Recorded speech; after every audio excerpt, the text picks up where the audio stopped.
I am Dr. T. Ramani Devi, a senior obstetrician and gynecologist from Trichy, and I am also the national vice president for our Federation of Obstetric and Gynec Society of India.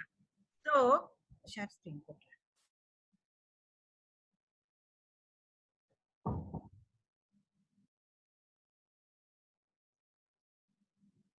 Hopefully, I think you can see my presentation.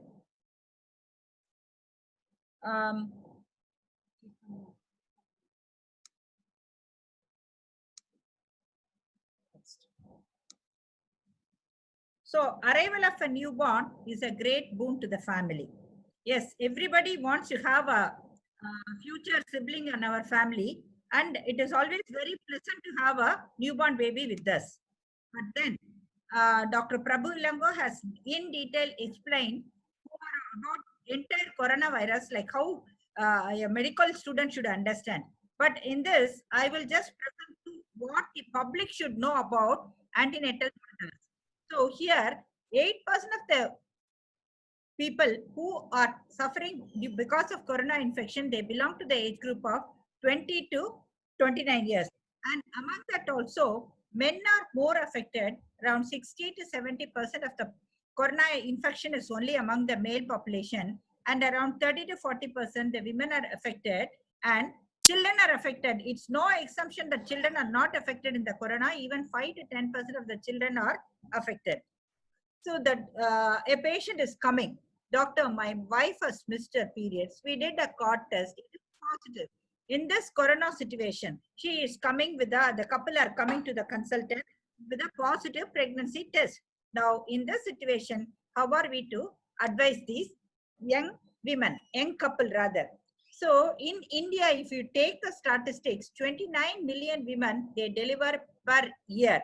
And to know, in the January 1st of this year, 67,300 deliveries have occurred on a single day, which was recorded as the maximum in our world. So India has produced the maximum number of babies on New Year Day of this year. So now we need a healthy mother to have a healthy pregnancy. Offspring should also be healthy.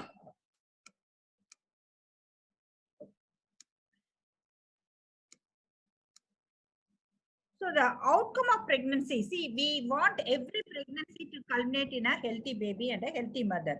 See, according to the Millennium Developmental Goal, by the year 2020, we want our maternal mortality to be less than 139. That means what it means is maternal mortality is if 1 lakh pregnant women are there, then the maternal death can happen in many patients, and the WHO has set a limit that MDG goal should be less than 139. Fortunately, look at our scenario in Tamil Nadu. We have reached the MDG goal far before. And among whole of India, next to Kerala, we have the least maternal deaths per 1 lakh deliveries, that is less than 60, and especially in Trichy district, it is between 40 and 50. Hats off to the obstetricians and the health workers who are looking after the pregnant women. And NMR, that is neonatal mortality in our place, is considered to be 16 per 10,000 newborn babies. So now, before a woman should become a pregnant, I think she should have some sort of preconceptional counseling. There should be something regarding this age of the marriage. It should be for both for female and male. See, though we say 18 is the lowest limit for age of marriage, I personally feel it should be elevated to 21, because for a female, because it is the girl needs to have some maturity, not only mental, physical, and she should be prepared to have a baby of her own. And there should be some amount of basic education regarding the pregnancy and other outcome. Then economical support should be there, and health of the couple has to be monitored, and psychological state of the couple, vaccination prior to marriage, and then family support. I think these are all things that should be addressed to the couple who are planning for pregnancy. Then, do you need to have some investigations done prior to marriage? Yes, couple before getting married, they should have some blood investigation, like they should know whether they are anemic or not. Simple test like hemoglobin can pick up. Then the next important thing is, I think everybody should have a blood sugar checked up, because the incidence of diabetes complicating pregnancy has increased a lot. See, previously when I was young gynecologist 30 years ago, I used to occasionally see a diabetic patient, like 1 or 2 deliveries per month. But now I personally feel 40 to 50% of our pregnant women have some form of diabetes. Then all the viral markers, like they should be investigated for human immunodeficiency virus, then hepatitis virus, HCV virus, etc. And again, the third thing is, for important thing is, thyroid function tests should be done for all women prior to marriage, because we see 5 to 10% of the girls of this reproductive age group, they do suffer from subclinical thyroid or overt thyroid. So this is going to have an impact upon the fetus. So next, what is called as engagement pill? See, for a marriage, we spend so much, but I think God has put an end to it in this corona period, where we are forced to get married among the family. So the family, it is rather become a family function rather than a community function. So when a girl gets engaged, I think she should be advised to start on folic acid before planning for a pregnancy. These are all some of the food materials which contains lot of folic acid. Then why folic acid is very important? Because this can cause, the deficiency of folic acid causes so many problems for the fetus. The baby is born without a head, that is called as anencephaly. There is no brain or calvaria, or sometimes there will be a lot of fluid collection in the brain, or sometimes you can have some encephalocele, that is the protuberance of the brain tissue outside the skull. Also, the mother is also prone for a lot of problems, like adverse effects of pregnancy, like hypertension, and then she can land up with abruption, that is separation of the placenta, and bleeding during the antenatal. All those things can happen to the mother. So then vaccination. Vaccination is a must prior to marriage. See, we all are familiar with the vaccination, what we give to the newborns and the children. But before getting married, all these girls should be vaccinated for rubella, and hepatitis vaccination booster should be given. Because if there is, if rubella virus affects the antenatal mother, the fetus can be very badly affected.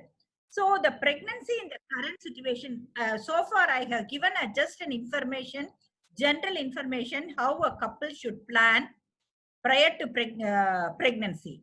Now, in the current situation of COVID-19 infection, we have 3 groups of mothers who are hooked with us.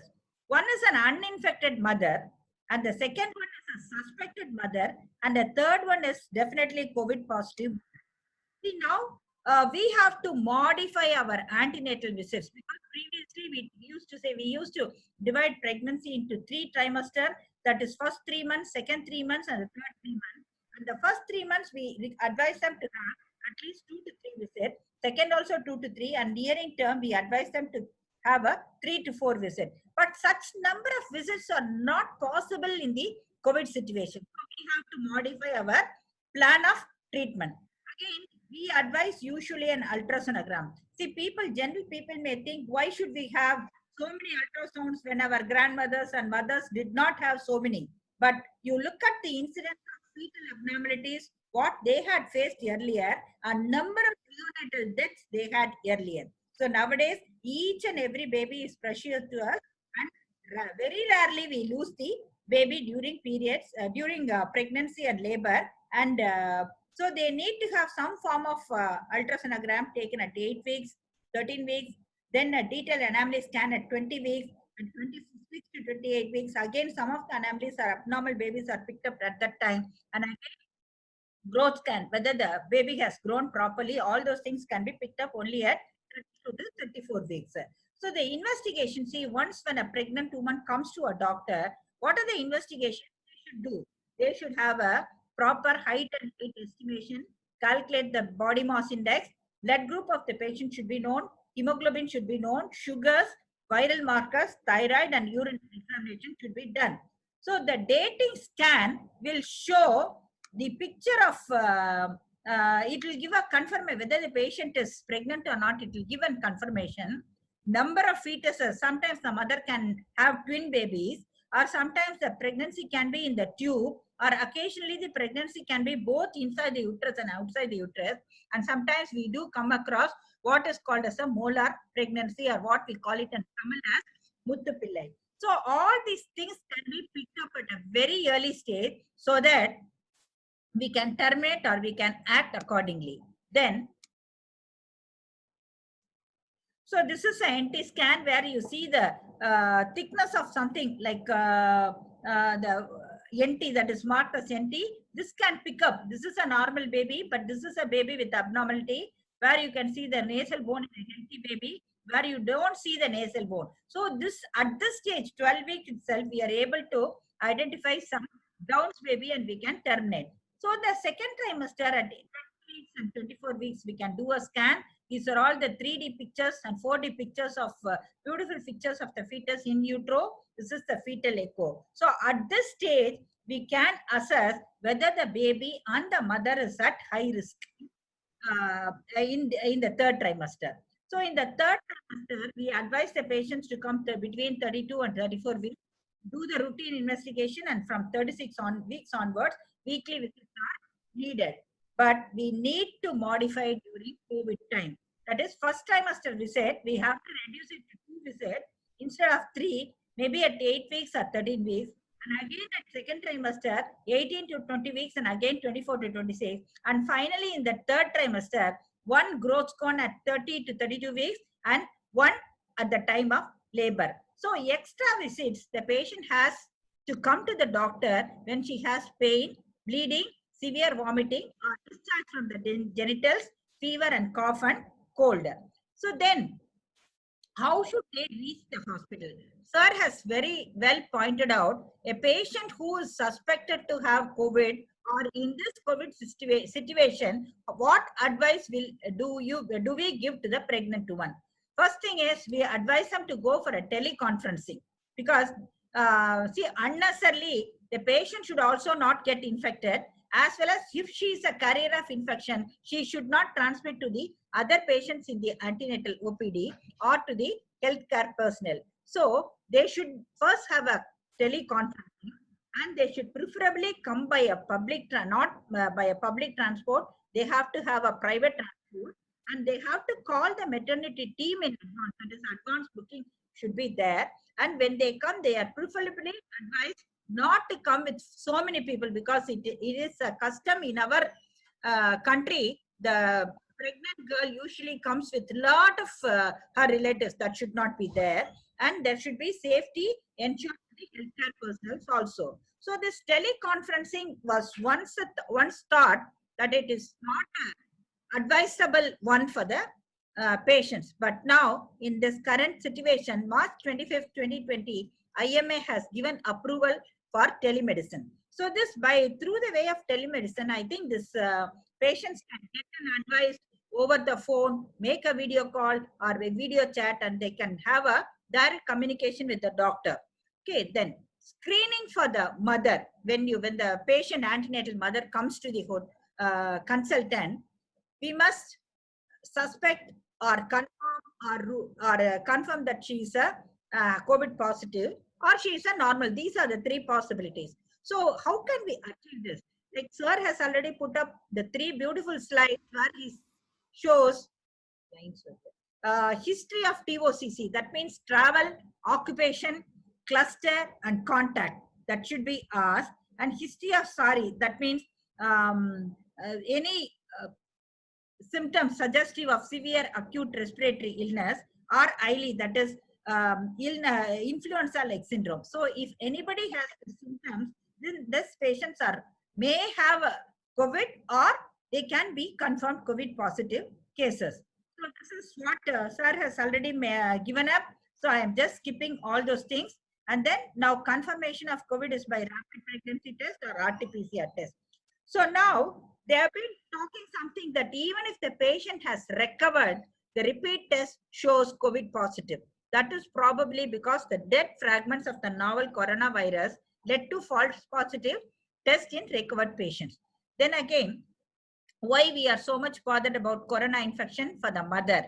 Has an implication to the mother's health and the baby's health. In the mother's health, see, first trimester, if the patient is likely to catch infection, the chances of abortion and congenital abnormalities are more. In the second trimester, again, the patient can land up with abortion or premature labor.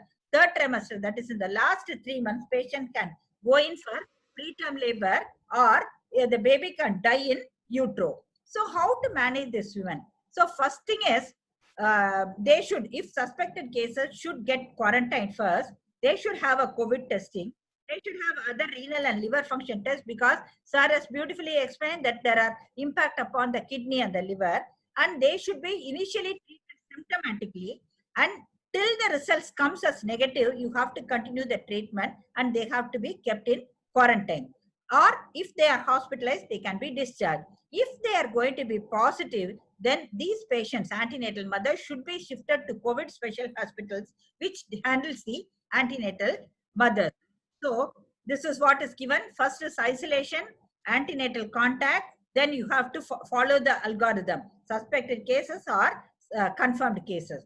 And then next, how these women should be handled. A single person, a single obstetrician cannot handle this antenatal women. They need to have a support from the whole entire obstetrical team. Then the neonatal care should be there. Fetal medicine who are dealing with the ultrasounds, and then psychological support and the mental health care should be given to them. Then care at home. Suppose if the patient are having slight symptoms or no symptoms, they come for a checkup and they go home. And the general treatment, if in cases of suspected COVID, then you have to have isolate at home, have a good diet, and about the diet, hydration, turmeric, garlic, oil treatment, and anything to boost the boost immunity can be taken care. And specific treatment also, sir has mentioned, but this all these treatments cannot be taken at home. It has to be done only in the hospital. So the cause of the infection, see, like patients are, percentage of the patients are asymptomatic, and they can usually have some mild form of symptoms like influenza, which goes off, and probably they may not need any treatment. But these are the people who are going to spread the disease. Then 10 to 15% of them can have moderate illness. They can be taken care either at home, or they can be taken care at the hospital. And 5% they need severe, they suffer from severe illness and they need intensive care treatment. So first thing is, before the patient, antenatal mothers comes to the hospital, get an appointment, and we need to have a local infrastructure in the hospital. For example, in any hospital who is treating antenatal patient, they have to have a screening center place where the particular history regarding contact, cluster history, travel to overseas, occupation, everything should be asked. They should be allowed to have a good hand wash, use sanitizers or soap and water. Then they should be allowed to enter, and only in the gap of 15 minutes, one patient can be seen, and the healthcare personnel should be provided with all personal protective equipment so that they do not contact the infection. And all these patients who are entering the hospital should be provided with a good mask, either a 3-ply mask, or at least this cloth masks are of not of use. It is better they use the 3-ply mask, which will prevent the aerosol spread of this virus. So once when they are designated, screen, and it depends upon whether the patient is healthy or a suspected or a positive case, probably a positive case, and depending upon the period of pregnancy, they should be taken care properly, and they should be admitted, or once when the consultation is over, the doctor has to decide whether the patient needs a hospitalization or not. Then if the patient needs hospitalization, then you have they have to be intimated, and the most important thing is they cannot be they cannot be have many attenders or visitors with them.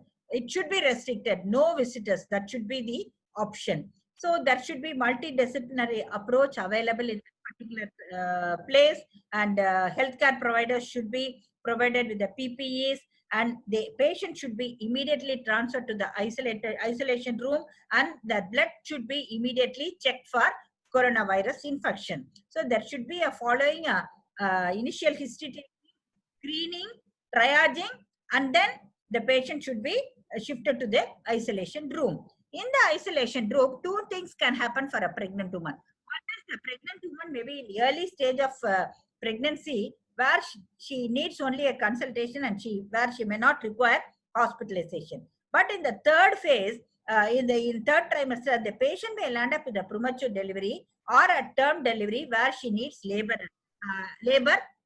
monitoring. So this is a situation where in suspected cases, in confirmed cases, they should have a labor room where there are only minimal number of people, minimal number of doctors and the healthcare workers, and they should be fully clad in the personal protective equipment, and they should have utmost care. Unnecessary materials in this room should be taken out, and the mother should be monitored. Both the mother and the child, newborn, unborn should be monitored. So this is about hand washing, what sir has already mentioned, and the mask. The healthcare workers should be provided with a medical mask, which is N95 mask, which can filter microbes. So there are definitely some key factors required for the N95 mask to be effective. When a person is talking in the room, in an isolation room, or along with the patient, they should put the mask in a correct position so that there is no point in keeping the mask below the nose and the mouth and talking to the patient. So there should be proper way of putting the mask, use hand gloves, and then especially in isolation rooms, it is better they are provided with a nice gown, like gloves, mask, gown, air purifier, respirator, and goggles. So now no part of them is being exposed to the atmosphere. So again, all these healthcare professionals should be trained regarding this. Now and then, the labor room and the access to the OPD should be cleaned with Lysol thoroughly, right? At least eighthly. And even in the OPD, the place where she sits in the chair, that chair should be cleaned, or it should be sanitized soon after the patient leaves the place. So all the pregnant women should inform the unit before their arrival so that the unit is prepared for their delivery. Ideally, we should not have a birth companion. In general, we always say everybody should have a birth companion, which will improve the morale of the patient when the mother is laboring. But it is better we don't allow a birth companion for the sake of contacting the infection, passing on the infection to the others. So next is, what will be the mode of delivery? Whether the patient can go in for a normal delivery, whether a suspect case or a COVID positive case, whether she can go for a normal delivery or whether she has to be subject to a cesarean section. That depends. The obstetrician has to decide. So it is only for obstetric indication that they have to undergo cesarean rather than for COVID conditions. So now we do come across lot of these pregnant women. Now they prefer to deliver at home births, because they want to escape the contamination from the virus. So again, if the patient delivers, then what is the chance of, our next question is, what is the chance of the baby getting the infection? See, all the FOXI, ICMR of India, all the forums, they say there is, till we don't have definite evidence that whether the virus is transmitted from the mother to the baby via the umbilical cord. But of late, there has been reports that some of the newborns born on the second or third day are found to be positive for COVID infection. So we have to monitor these babies who are born for COVID mothers. They have to be isolated and they have to be taken care by the neonatology team. Then next comes, after delivery, whether the mother can breastfeed or not. It is $1 million question, because some of the forums, they say that the mother can breastfeed because the virus is not transmitted to the breast milk. But the way the mother feeds, by keeping the baby to the breast and keeping the child in close contact with a suspected mother or a positive mother, there is every chance that the baby can be infected. And the mother should be advised, even if it is a suspected case, she should be advised to have a thorough wash of the hands, and then all sanitizing principles should be taken care, and cleaning and disinfecting the surfaces should be done.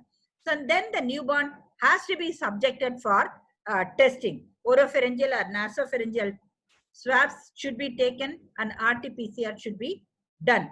So always during the postnatal period, once when the mother and the baby are cleared of the infection or when they are keeping in good health, they should be advised to go home. And even at home, they should be better kept in isolation, practice good hand hygiene, and masks should be worn always. And whenever there is problem for the baby or the mother, like the evidence of fever or respiratory infection, they should be advised to see doctor. So don't think that the children are not affected by coronavirus. They have demonstrated a lot of these young children to be attacked. Then the $1,000,000 question I put in front of you is, can a woman become pregnant at this situation? See, we advise social distancing, but still there is likely to be a baby boom in this situation, because today I happened to attend the OPD after a very long time, and I saw new patients coming up with pregnancy working with me in this COVID scenario. So that means they are all, one thing is they are in the same house having lot of time to spend together. So probably that may be a reason for increase in the pregnancy rate. And some of the magazines have quoted that there may be 70 lakhs babies are born. Increase in the number 70 lakhs of babies may be increasing in number in this situation. So finally, I would like to end my talk that give respect to all the healthcare workers. We toil for you. We please do stay at home, and please maintain your unnecessarily you don't go out. So you stay at home, stay comfortably, stay away from infection, and then the healthcare workers, doctors, then lawyer, police people, and paramedical staff, and தூய்மை பணியாளர்கள், all should be appreciated for their selfless help they are rendering during the season. And I thank the government of India for having recognized the work that is done by these frontline workers, and having had a shower of flowers by the military helicopters yesterday. So thank you. And today's heroes are only doctors, nurses, and healthcare workers. Thanks for the opportunity.